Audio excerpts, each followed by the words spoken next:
what we did was we wanted to see if video games are useful as a psychological research tool or not. So we decided to introduce an instructional placebo to see if we could alter in-game performance.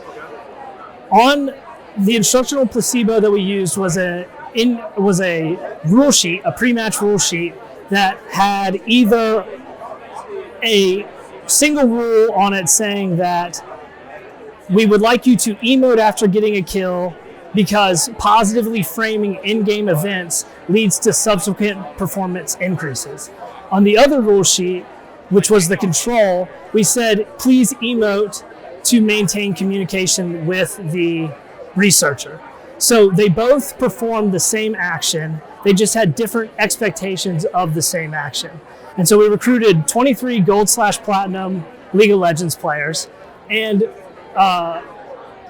we excluded people if they didn't follow the rules, and they ran through 2 different bot matches. So one match against 3 different AIs, which was our baseline, and then one match against 5 AIs, which was our experimental match.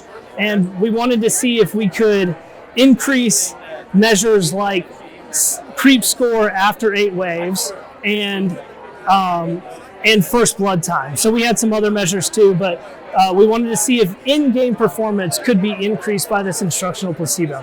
And so why is creep score so important? So creep score in terms of the game is important because it's a measure of skill, but in terms of human behavior, it's a measure of accuracy and timing. So it's frequency and timing, like how well are you able to perform.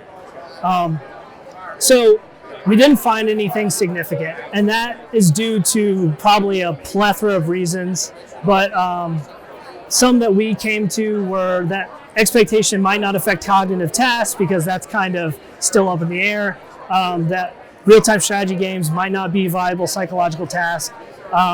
The size of our participant pool was very low. We had the effect size in prior studies was small to medium, and we would assume that this effect size was probably pretty small, which then goes back into the participants. Our instructional framing could have been weak, and probably was weak.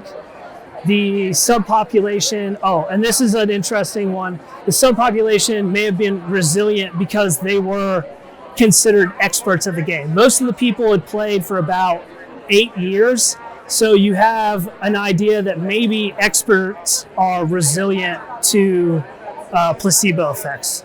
So those are some of the reasons that we think that we might not have seen anything. And then lastly, the whole reason that I wanted to do this research was because I think that we should start incorporating ethological observation into psychological analysis. So I think following the movement patterns of people as they play games will tell us things about their decision making or tell us things about how they learn or learning generally. Because I think that like a psychological measure would be something like a creep score.